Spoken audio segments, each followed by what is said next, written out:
নতুন বছরে এই নিয়ে দ্বিতীয়বার, এক মাসের মধ্যে দুবার ফের ভোটমুখী পশ্চিমবঙ্গে আসছেন অমিত শাহ। তবে এবার তার রাজ্য সফরে থাকছে না কোনো রাজনৈতিক কর্মসূচি। বুধবার কলকাতায় আসবেন অমিত শাহ। দুপুর 1:30 নাগাদ কলকাতা বিমানবন্দরে নামবেন তিনি। কলকাতা বিমানবন্দর থেকে হেলিকপ্টারে চলে যাবেন মায়াপুর। সেখানে ঘণ্টা দুয়েক থাকার কথা রয়েছে তাঁর। বিকেলে মায়াপুর থেকে কলকাতায় ফিরবেন অমিত শাহ। কলকাতা বিমানবন্দর থেকে দিল্লি ফিরে যাবেন তিনি। কিন্তু কেন্দ্রীয় স্বরাষ্ট্রমন্ত্রীর রাজনৈতিক কোনো কর্মসূচি না থাকলেও ভোটমুখী রাজ্যে নরেন্দ্র মোদীর প্রধান সেনাপতি আসছেন, আর তা নিয়ে রাজনৈতিক তরজা হবে না, তা কি সম্ভব? ভোট আসা মানেই অমিত শাহ, নরেন্দ্র মোদী এদের ডেলি প্যাসেঞ্জারই। তো ওনারা আসবেন, যাবেন, ঘন ঘন আসবেন, ঘন ঘন যাবেন, ভোট হয়ে যাবে, রেজাল্ট বেরোবে, তারপর আর আসবেন না। এ তো আমাদের দেখে অভ্যাস। এর বাংলায় ওনাদের যাতায়াতের কোনো প্রভাব, কোনো বাংলা রাজনীতি, উন্নয়ন, মানুষের সঙ্গে তাদের সম্পর্কও নেই, প্রভাবও নেই। মাননীয় গৃহমন্ত্রীজি আসবেন মায়াপুরে গৌড়ীয় মঠ সম্প্রদায় এবং অন্যান্য সম্প্রদায়ের সন্ন্যাসীদের, সাধুগুরু বৈষ্ণব যারা আছেন তাদের সাথে বসবেন। মাননীয় অমিত শাহজির বহুদিনের ইচ্ছে ছিল আসার। এর আগেও একবার আসার তার ব্যবস্থা হয়েছিল, কিন্তু প্রোগ্রাম কোনো কারণে ক্যান্সেল হয়, একটা বড় দুর্ঘটনা ঘটে যাওয়ার জন্য। গত ডিসেম্বরে পশ্চিমবঙ্গে এসে 26-এর বিধানসভা নির্বাচনে 2/3 আসনে জিতে পশ্চিমবঙ্গে ক্ষমতায় আসার হুঙ্কার ছেড়েছিলেন অমিত শাহ। बंगाल में 2/3 बहुमत के साथ भारतीय जनता पार्टी की सरकार बनेगी। সেই সময় বিধায়কদের হোমওয়ার্ক দিয়ে যান অমিত শাহ।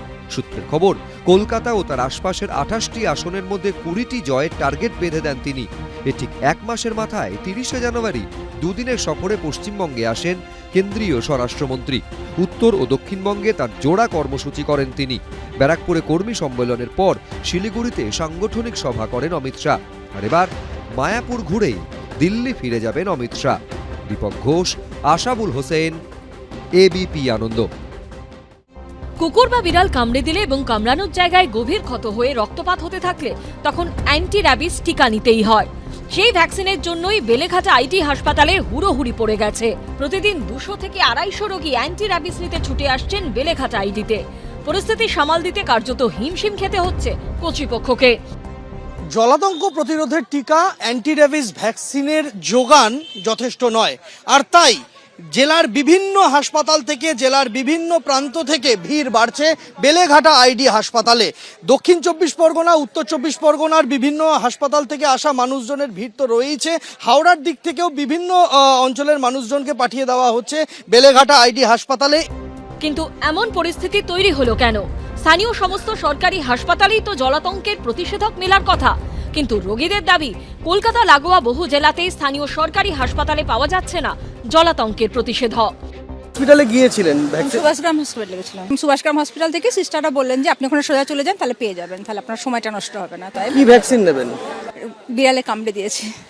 কিসের ভ্যাকসিন নিতে আইডিতে এসেছেন? আমার বাড়ির পেট, পোষা পেট বাইট করেছে, এবার এতটা ডিপ হয়ে গেছে, তো তার জন্য এখানে পাঠিয়েছে র্যাবিসটা নেওয়ার জন্য। তো এর আগে কোথায় গেছিলেন?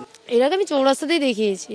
সেখানে কি বললো? সেখান থেকে বললো ওখানে নেই, ওখানে পাওয়া যায় না, মানে ওখানে নেই এখন এই মুহূর্তে। দেন এখানে পাঠিয়েছে। তো কতক্ষণ ধরে অপেক্ষা করছেন? 1.5 ঘন্টা তো মিনিমাম হয়ে গেছে, অনেকক্ষণ ধরে ওয়েট করছি। কুকুরে কামড়িয়েছে, ভ্যাকসিন দিতে। কোথায় গিয়েছিলেন আগে? বারাসাতে গিয়েছি। কি বললো তারা? বললো যে এখানে হবে না, আছে ইয়েতে আইটিতে আসতে হবে বেলেঘাটা। যদিও রাজ্য স্বাস্থ্য দপ্তরের দাবি রাজ্যে জলাতঙ্কের প্রতিষেধকের সংকট নেই। স্বাস্থ্য সচিব নারায়ণ স্বরূপ নিগম জানিয়েছেন বিষয়টি নজরে এসেছে। জলাতঙ্কের প্রতিষেধক সাপ্লাইয়ে কোনো সমস্যা নেই, স্টক আছে। এমন কেন হচ্ছে খোঁজ নিচ্ছি। সন্দীপ সরকারের রিপোর্ট, এবিপি আনন্দ।